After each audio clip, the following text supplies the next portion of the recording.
My name is Dina and I am the designer behind Nur Ceramics. Currently in Brooklyn, New York. I am from Sudan and Somalia.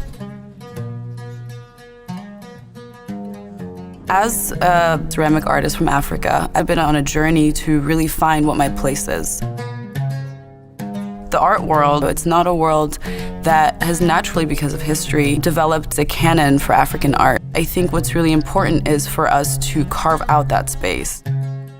The bigger journey that we're having right now as a community of African artists is how to find the value in the work that we're doing from the inside within our communities.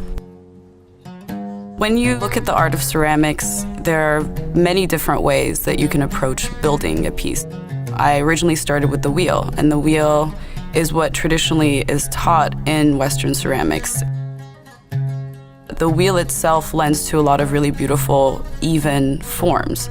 But when you look at some of my interests, which are much more in ancient pottery, people think that the wheel is not part of ancient pottery, but when you look at the ancient Egyptians, for instance, they had this deity called Khunun, and he was the god of the Nile and the god of pottery, and actually had a stone wheel. And so the wheel is part of ancient ceramics tradition.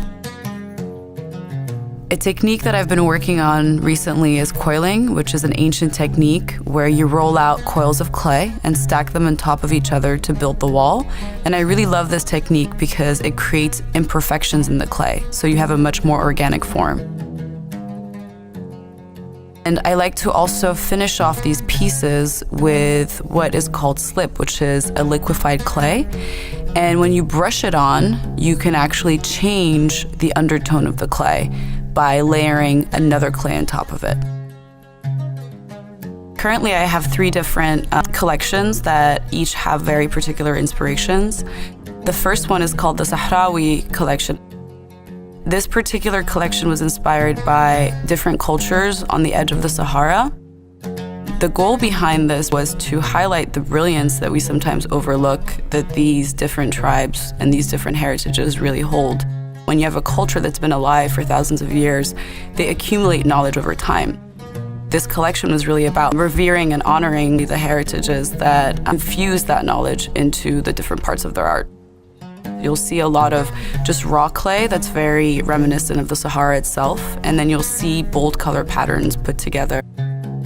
Another collection is a much more minimal collection, and it's a collection that I call the Naama collection. In Arabic, that means the ostrich.